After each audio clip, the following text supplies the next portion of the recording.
Sir, national Herald കേസിൽ ഒരു വഴിത്തിരിവുണ്ടായിരിക്കുകയാണ്. അപ്പോൾ ഇ ഡിക്ക് വേണ്ടി ഹാജരായ അഡീഷണൽ സോളിസിറ്റർ ജനറൽ കോടതിയിൽ പറഞ്ഞിരിക്കുന്നത് സോണിയ എസ് വി രാജു അതെ, കോടതിയിൽ പറഞ്ഞിരിക്കുന്നത് സോണിയയും മകൻ രാഹുലും ചേർന്ന് കള്ളപ്പണം വെളുപ്പിച്ചു എന്നാണ്. എന്താണ് സാർ ഇതിൻ്റെ വിശദാംശങ്ങൾ? ഈ നാഷണൽ ഹെറാൾഡ് കേസ് സോണിയ കുടുംബത്തിൻ്റെ ഒരു അന്തക ഈ പറയുന്ന ഇതായിട്ട് മാറുമോ? അന്തവിത്തോ അല്ലെങ്കിൽ അന്ത്യക്രിസ്തുവോ ഒക്കെ മാറ്റി ആവാൻ സാധ്യതയുണ്ട്.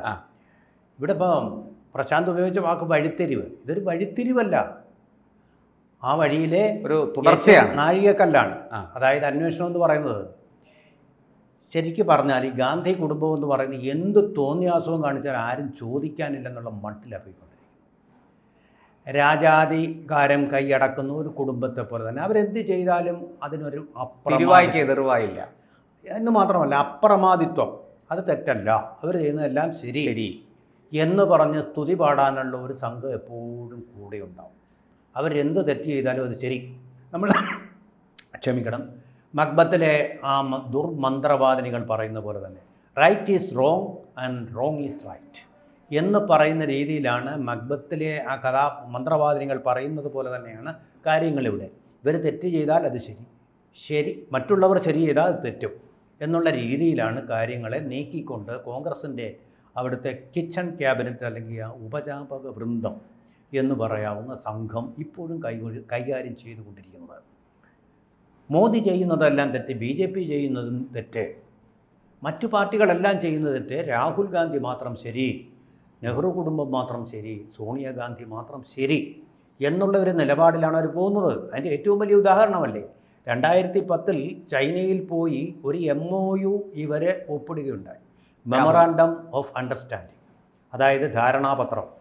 ആ ധാരണാപത്ര പ്രകാരം എന്താണ് അതിനകത്ത് എഴുതി പിടിപ്പിച്ചതെന്ന് ഇത്രയും വർഷങ്ങൾ നിരന്തരമായി പല കോണുകളിൽ നിന്നും ചോദ്യം ഉണ്ടായിട്ടും വെളിപ്പെടുത്താൻ അവർ സന്നദ്ധരായിട്ടില്ല, അജ്ഞാതമാണ്. അതെ, ഈ മനുഷ്യനാണ് ഈ രാഹുൽ ഗാന്ധി ഉണ്ടായിരുന്നു, രാജീവ് ഗാന്ധി ഉണ്ടായിരുന്നു, സോണിയാഗാന്ധി ഉണ്ടായിരുന്നു. ഇവിടെ ഫോട്ടോ സഹിതം പത്രങ്ങളിൽ വന്ന് ഒപ്പിടുന്നതും കാണാം നമുക്ക്. എന്താണെന്നുള്ളത് ഇന്ന് വരെ വെളിപ്പെടുത്തിയിട്ടില്ല. കാരണം 2010 2010 അപ്പോൾ പ്രധാനമന്ത്രി നമ്മുടെ മൻമോഹൻ സിംഗ് ആണ്. അതെ, അദ്ദേഹം ഇരുന്ന സമയത്താണ് ഇവർ MOU ഒപ്പിടുന്നതിന്. ഇപ്പോൾ പ്രധാനമന്ത്രി വേണമെന്നില്ല, MOU ആർക്ക് വേണമെങ്കിലും ഒപ്പിടാവുന്നതാണ്. പക്ഷേ ഭരണാധികാരം ഉപയോഗിച്ചു. അന്ന് സൂപ്പർ പ്രൈം മിനിസ്റ്റർ ആരാ?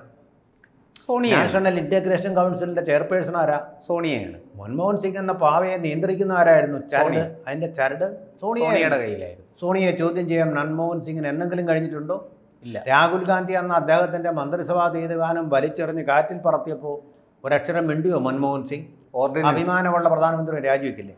അപ്പോൾ താങ്കൾ പറഞ്ഞതുപോലെ തിരുവായിക്ക് എതിർവായില്ല. അതുപോലെ Gandhi is always right, the boss is always right എന്ന് പറയുന്നത് അങ്ങനെയുള്ളൊരു ഭരണ സംവിധാനമാണ് ഇപ്പോഴും നമ്മൾ കാണുന്നത്. അതെ, പക്ഷേ കോൺഗ്രസ് ഇപ്പോഴും അങ്ങനെ തന്നെയാണ്. അതെ, കോൺഗ്രസിൻ്റെ കാലമാണെങ്കിൽ താങ്കൾ ഈ പറഞ്ഞ പോലെ സുബ്രഹ്മണ്യൻ സ്വാമി അല്ലെ ഏത് സ്വാമി കൊടുത്താലും ഒരു കേസും ഉണ്ടാവുകയില്ല. അവരത് പാതി വഴിയിൽ തന്നെ അടച്ചുപൂട്ടി ഫയൽ ക്ലോസ് ചെയ്തു. അതെ, പക്ഷേ സുബ്രഹ്മണ്യൻ സ്വാമി കൊടുത്ത കേസ് BJP സീരിയസ് ആയിട്ട് എടുത്തു. അന്വേഷണം വന്നു. നമ്മളാരും വിചാരിച്ചൊരു പത്രം, നെഹ്റു സ്ഥാപിച്ച ഒരു പത്രം, നാഷണൽ ഹെറാൾഡ് എന്ന് അതിൻ്റെ പേര്, അതിൻ്റെ ഓണർഷിപ്പ് എന്ന് പറയുന്ന കമ്പനി അത് യങ് ഇന്ത്യ എന്ന് പറയുന്ന കമ്പനിയാണ്. അസോസിയേറ്റഡ് ജേർണൽസിന് ഉണ്ടായിരുന്ന അസോസിയേറ്റഡ് ജേർണൽസ് ലിമിറ്റഡിന് ഉണ്ടായിരുന്ന ഷെയർ യങ് ഇന്ത്യയിലേക്ക് ഇവർ മാറ്റി. അതെ, യങ് ഇന്ത്യയിൽ അസോസിയേറ്റഡ് AJL എന്ന് പറയുന്ന കമ്പനി, അസോസിയേറ്റഡ് ജേർണൽസ് ലിമിറ്റഡ് എന്ന് പറയുന്ന കമ്പനി, അതിനായിരുന്നു ഇതിൻ്റെ ഷെയർ ഉണ്ടായത്. അതെ, ആ കമ്പനിയുടെ ഷെയറുകളിൽ ഏതാണ്ട് 76% യങ് ഇന്ത്യ എന്ന് പറയുന്ന കമ്പനിയിലേക്ക് അടിച്ചു മാറ്റി. അതാണ് ചെയ്തത്. അത് യങ് ഇന്ത്യ എന്ന് പറയുന്ന കമ്പനി ഇന്ത്യയിലെ പാവപ്പെട്ട കോൺഗ്രസ്സുകാർക്ക് കൊടുക്കാൻ വേണ്ടിയാണ് എന്നും പറഞ്ഞാണ് അതിൽ ഒപ്പുവെച്ചിരിക്കുന്നത്.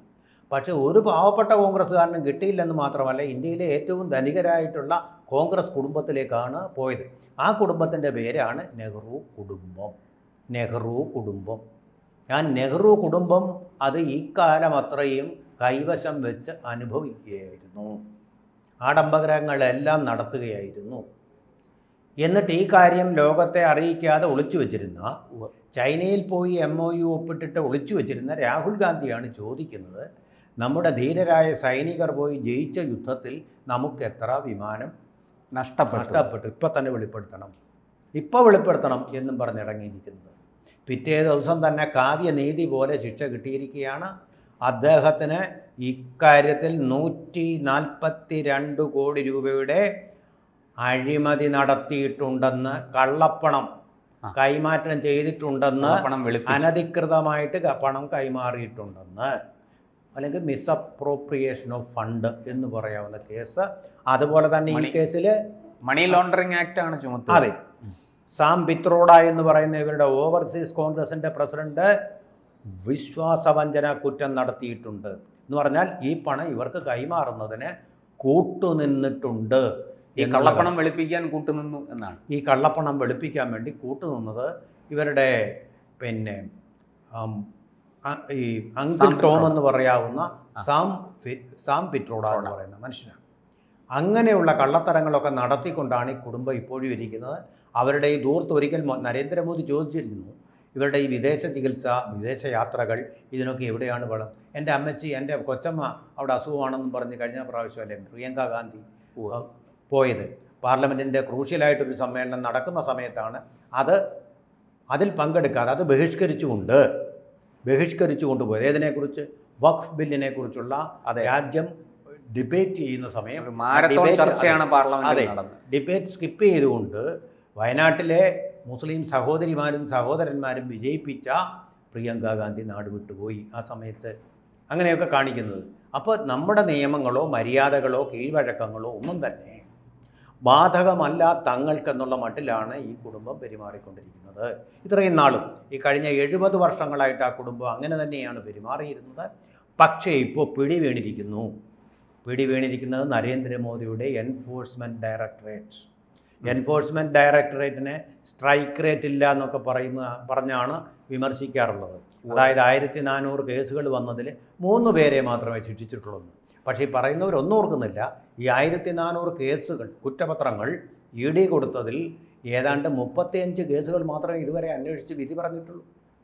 ആ കാര്യം ഓർക്കുന്നില്ല അവർ. അത് പറയാതെയാണ് ഇത്രയും എന്ന് പറഞ്ഞിട്ട് അതിനെ ഇങ്ങനെ കുറ്റപ്പെടുത്തിക്കൊണ്ട് ഇരിക്കുന്നു നമ്മുടെ CPM-ഉം തരം താഴ്ത്തും. ഇപ്പോൾ വന്നിരിക്കുന്നു, ഇന്ത്യ ഇതുവരെ കണ്ടുപിടിക്കാത്ത, ഒരു കോൺഗ്രസ് ഗവൺമെൻറ്റിനും കഴിയാത്ത, VP സിംഗിൻ്റെ ഗവൺമെൻറ്റിനും കഴിയാത്ത കള്ളത്തരം പുറത്തു കൊണ്ടിരിക്കുന്നു. ഒരു പത്രം, നെഹ്റു കോൺഗ്രസിന് വേണ്ടി സ്ഥാപിച്ച നാഷണൽ ഹെറാൾഡ് എന്ന് പറയുന്ന പത്രത്തിൻ്റെ ഉടമസ്ഥാവകാശം തന്നെ ഒരു കുടുംബത്തിൻ്റെ കൈകളിലേക്ക് ചോദിച്ചു. അതിൻ്റെ ഷെയറുകൾക്ക് ഏതാണ്ട് 2000 കോടി രൂപ, ഈ ഷെയറും സ്ഥാവര ജംഗമ വസ്തുക്കളും അടക്കം 2000 കോടി രൂപയുടെ ആസ്തി ഉണ്ടെന്നാണ് പൊതുവെയുള്ള വിലയിരുത്തൽ. 2000 കോടി രൂപ. അപ്പോൾ ഒരു അതിന്റെ 76% ഈ സോണിയ അങ്ങ് നേരത്തെ പറഞ്ഞ കെട്ടിടങ്ങൾ ഉൾപ്പെടെ, അതായത് യങ് ഇന്ത്യയിലേക്ക് ഇതിന്റെ ഷെയറുകൾ മാറ്റുന്നു.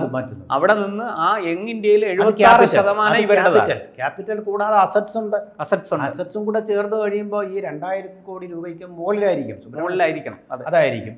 അപ്പോൾ എന്തായാലും ഇപ്പോൾ സുബ്രഹ്മണ്യ സ്വാമി ആരോപിക്കുന്നത് 4000 കോടി രൂപയുടെ അഴിമതിയെന്നാണ്. ഇപ്പം 142 കോടി രൂപയുടെയാണ് ഇത് സമർപ്പിച്ചിരിക്കുന്നത്. അതായാലും മോശം തുകയല്ലല്ലോ.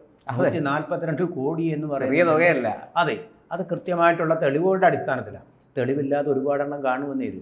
അതായിരിക്കും 2000 കോടി. നമുക്ക് തെളിവില്ലെങ്കിൽ പിന്നെ കോടതിയുടെ അനുകൂല വിധി ഉണ്ടാവില്ല.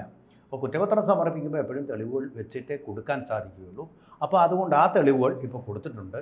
തീർച്ചയായിട്ടും ഇക്കാര്യത്തിൽ ഇപ്പോൾ ജാമ്യത്തിൽ നിൽക്കുകയാണ് രാഹുൽ ഗാന്ധിയും സോണിയാഗാന്ധിയും ഒക്കെ.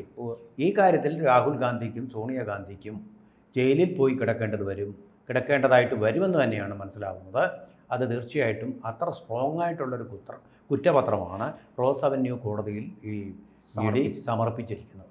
കൂടുതൽ വാർത്തകളും വിശേഷങ്ങളും നിങ്ങളിലേക്ക് എത്താൻ ABC മലയാളം സബ്സ്ക്രൈബ് ചെയ്യുക, ബെൽ ബട്ടണും അമർത്തുക.